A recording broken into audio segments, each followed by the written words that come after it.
जय जय श्री राधा रमण, जय जय नवल किशोर, जय गोपी चित चोर प्रभु, जय जय माखन चोर, जय गोपी चित चोर प्रभु, जय जय माखन चोर। आप सभी भक्तों को मेरी राधे राधे। मैं प्रियासन पारासर स्वागत करता हूं आपके अपने चैनल ब्रज महिमा में। आज हम चर्चा करेंगे एकादशी की महिमा के विषय में और आषाढ़ मास में कौन सी तारीख को एकादशी का व्रत करना चाहिए, उसी विषय पे आज हम बात करेंगे।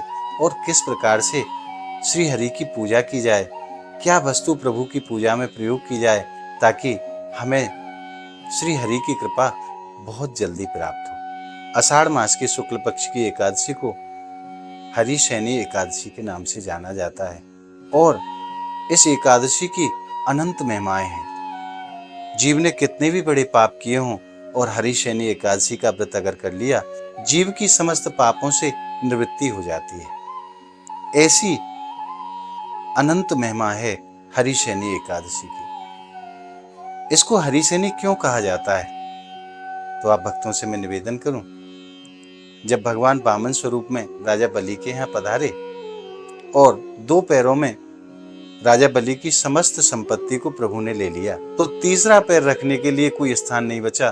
तो राजा बलि से प्रभु कहने लगे कि बलि, अब मैं तीसरा पैर कहाँ रखूं, क्योंकि 3 पैर भूमि का आपने संकल्प लिया है।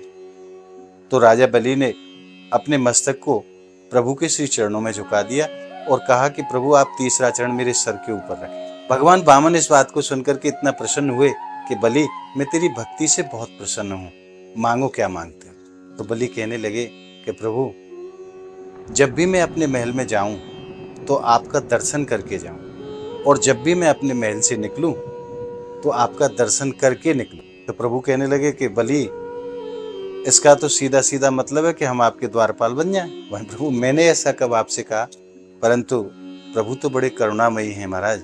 आशीर्वाद दिया कि जाओ बलु, तथास्तु।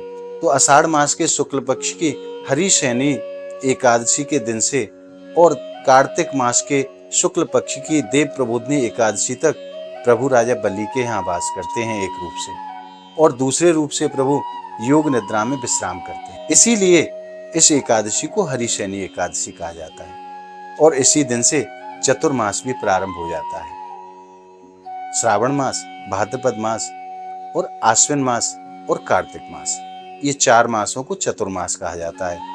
और इसमें जो पूजा अर्चना वंदना जप जो किया जाता है, उसका अनंत गुना फल जीव को प्राप्त होता है। अब प्रश्न आता है कि हरिशयनी एकादशी के दिन किन किन वस्तुओं से प्रभु की पूजा की जाए ताकि श्री हरि की कृपा जीव को बहुत जल्दी प्राप्त हो। तो उस दिन लक्ष्मी नारायण की पूजा कमल के पुष्प से करनी चाहिए, और जो भी व्यक्ति कमल के पुष्प से लक्ष्मी नारायण की पूजा करता है, उसके सभी पाप नष्ट हो जाते हैं और बड़ी शीघ्र भगवत कृपा जीव को प्राप्त होती है। और कई भक्त एक छोटा सा उपाय भी इस दिन अगर किया जाए तो बड़ा फलदायक होता है। आज सभी लोग कर्जे से परेशान हैं, तो उस दिन क्या करना चाहिए जो कर्जे से जल्दी मुक्ति प्राप्त हो, तो उस दिन प्रभु को आप एक सिक्का प्रभु को जरूर चढ़ाएं। वो 5 का भी हो सकता है, 2 का भी हो सकता है और 1 रुपए का भी सिक्का हो सकता है। और जब पूजा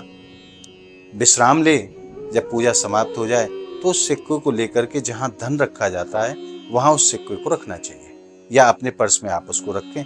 तो ऐसा करने से बहुत जल्दी उस कर्जे से निवृत्ति हो जाती है।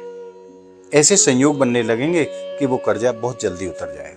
अब प्रश्न आता है कि आषाढ़ शुक्ला एकादशी का व्रत 16 जुलाई को रखा जाए या 17 जुलाई को। तो इस बार 17 जुलाई को हरिशयनी एकादशी का व्रत रखना श्रेष्ठ है, और उसी दिन सभी सनातियों को व्रत रखना चाहिए। और अगले दिन सूर्योदय के बाद ब्राह्मणों को भोजन कराने के उपरांत या गौ माता को भोजन कराने के बाद अपने व्रत का पारायण करना चाहिए। और निश्चित रूप से अगर ऐसा करते हैं तो श्री हरि की कृपा जीव को बहुत जल्दी प्राप्त होती है। ऐसी अनंत महिमा है हरिशयनी एकादशी की। अब मैं आप भक्तों से हरिशयनी एकादशी की कथा का भी वर्णन कर देता हूँ।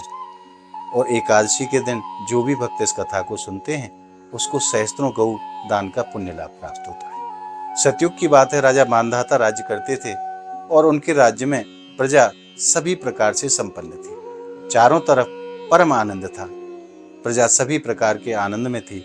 परंतु दुर्भाग्यवश एक बार वहां अकाल पड़ा और इतना भयंकर अकाल कि महाराज प्रजा त्राही त्राही करने लगी।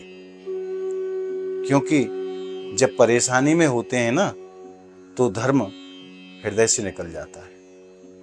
कि विपत्ति के समय भी हृदय में धर्म विराजमान रहे, ऐसा कम ही देखने को मिलता है। तो प्रजा जब त्राही त्राही करने लगी तो राजा मांधाता बड़े दुखी हुए और जंगल में चले गए संतों के पास और वहां जाकर के अंगरा ऋषि के उन्होंने दर्शन किए और अंगरा ऋषि के चरणों में उन्होंने निवेदन किया, हे संत भगवान, ऐसा मुझसे कौन सा अपराध बन गया कि आज मेरी प्रजा जल के लिए परेशान है, भयंकर अकाल पड़ा हुआ है, आप कोई ऐसा उपाय बताएं कि वो अकाल समाप्त हो।